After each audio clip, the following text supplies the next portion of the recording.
Hi everybody, this is Kilghard. Today I'm going to help you with some human fighting in a steel province, as the tournament is not in effect right now, but it's pretty much the same thing, so there's be minor difference, but the logic would be the same for what you'll have to face in provinces.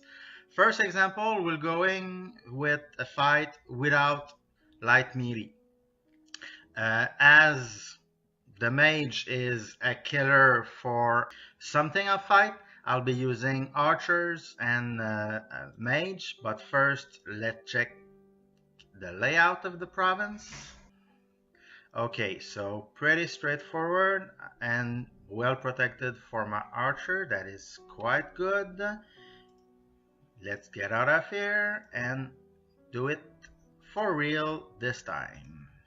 That's the one, right. So, mage, archer, mage, archer, mage. I'm using this as I want archers to kill quite fast the enemy archer and more mage to go with a greater number of knights who are with their move and the two range able to hit the archers. We have quite a defense against them, but nonetheless I want to limit my number of losses. So first, let's kill and let's kill. My first priority was to kill the mage. One or two of the knights will be able to try to hit my archers, but as you can see, they have a 60% protection against heavy melee, so damage would be a little low. Here I'm sending one mage on the other side and one to lower the damage potential of each knight. They advance, nothing, advance, full attack, advance, nothing. Right here I have my archers that I can place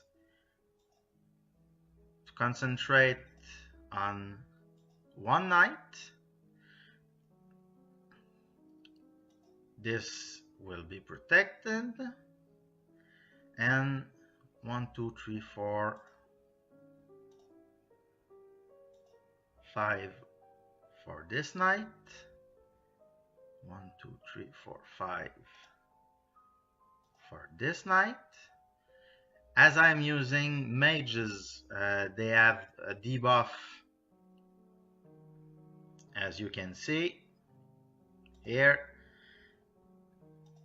They are having Divine Curse and Divine Interruption.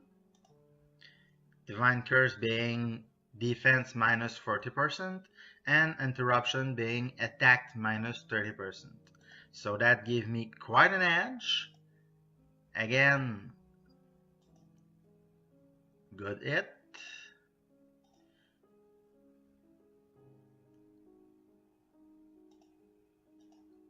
Just to be sure, I'll move the mages to be out of range. And this is the end of this fight. As you can see, no mage has been hit. A little hit on the archers, but nothing too complicated. And I could have limited that damage, having allowed the first Thornrose mage to stay alive, albeit quite armed, the first round. But the increased damage that they put, the buff that they put on my troops, I don't want. So if you can, without suffering catastrophic losses, always kill the mages first. For this fight, I'll be going with 3 mages, 3 knights, and 1 light melee. Usual tactics to scout the provinces. See the layout.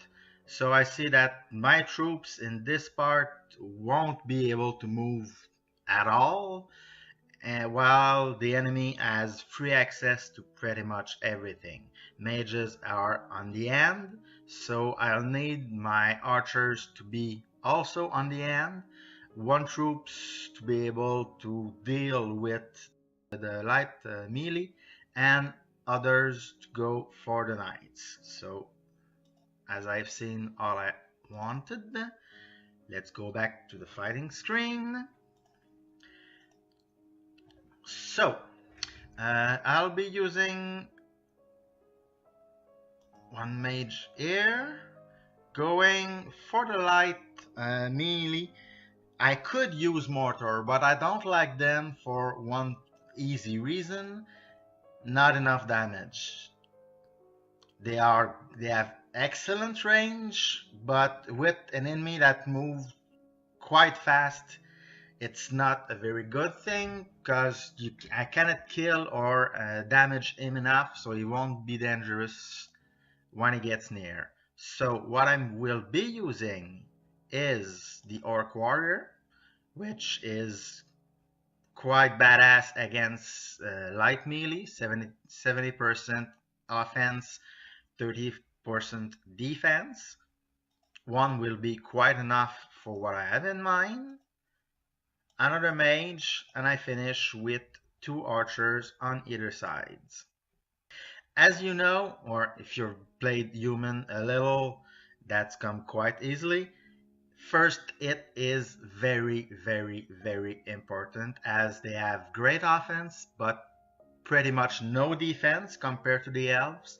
So it's important to have the first hit.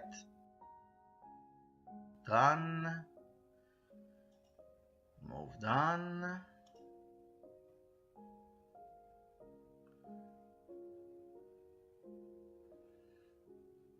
I'll send this one higher up. This one just a little. And work here. Okay. Now I cannot place my archer anywhere where I won't be attacked by the knight or the light melee, but first priority, always try to kill the mage. I've stayed there for one good reason: as it is sacrificed, I want the enemy light melee to come forward, where my orc will be able to counterattack on his turn. So greater priority. That's absolutely what I don't want, but okay. You done.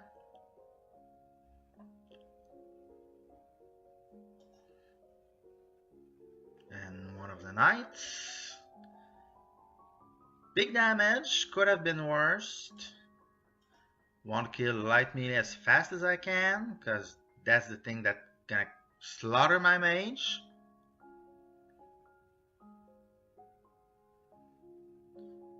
Now, only place I can go to kill this guy is here, so let's do it. It's over for him. Don't move my archer too much if I don't have to. Reduce the damage of this one as counterattack is possible. And for this one, lower the damage of this one, as this one has already been hit. So let's try to kill. Nope. 49. Almost, but not yet. Some damage. Again, I could have stayed where I were, but I would have suffered the counterattack because of the 2 range of this guy. He can hit a little, but not that much, so I'm going to concentrate on the bigger guy, bigger numbers. Counterattack will kill. And this attack probably kill. Yes, it is. So, pretty much over. Stay out of the counterattack range, and bye-bye.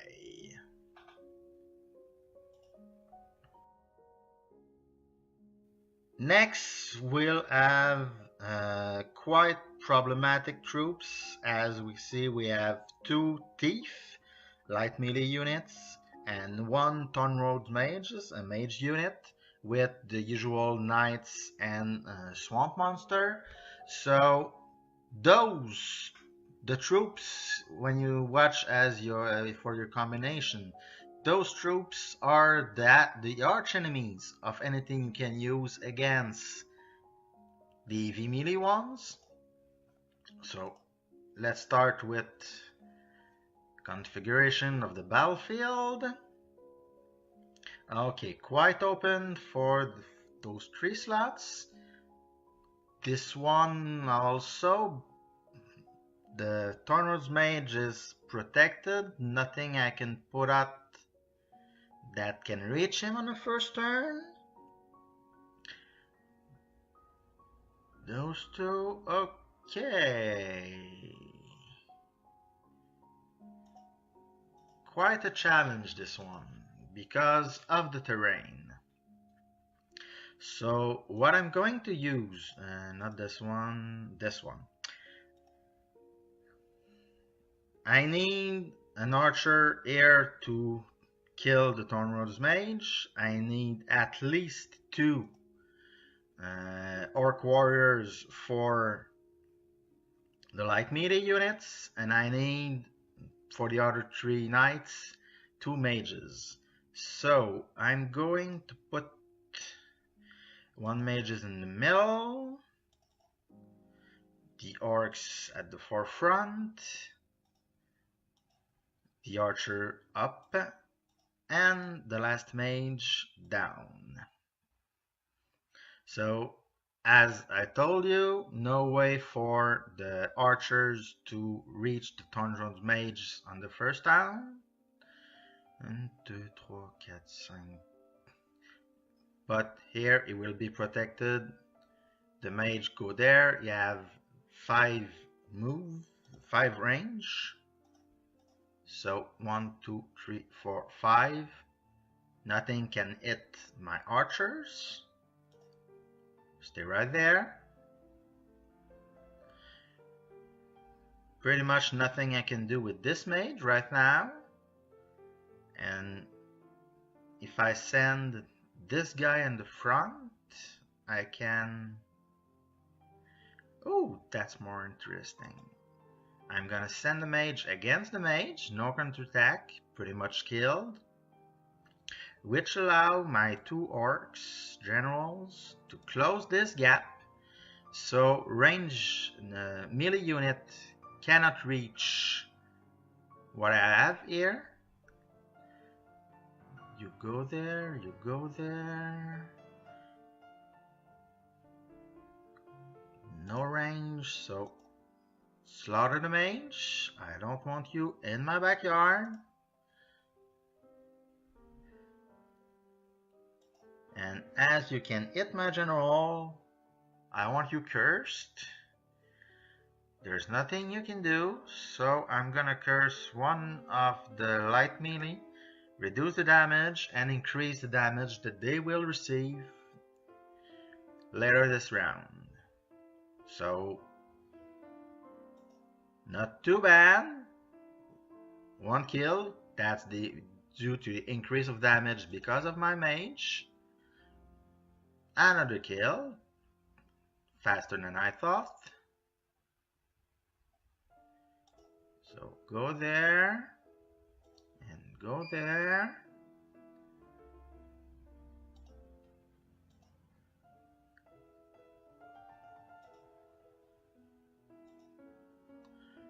And Swamp Monster is not dead, but nearly so. I got the movement advantage, the initiative advantage, so I'm gonna use it. Anyway, I would have received damage from this guy, so I lose nothing. Mage. And the last one going for the kill. That's it. So as you've seen, going first is quite important. With the troops as we have, Not so complicated, but the order of priority of the different troops is paramount. Go for the mages, then try to kill as fast as you can the light melee, as they will slaughter your mages, and then your mages can go whatever they want with the knights and the swamp monster with the range that they got and the absolute damage that it can do and the buff. That's simply it. So thank you for listening. If you have any questions or comments, feel free to go. As I said, this is my first. So positive criticism is always appreciated. Thank you, pals, and goodbye.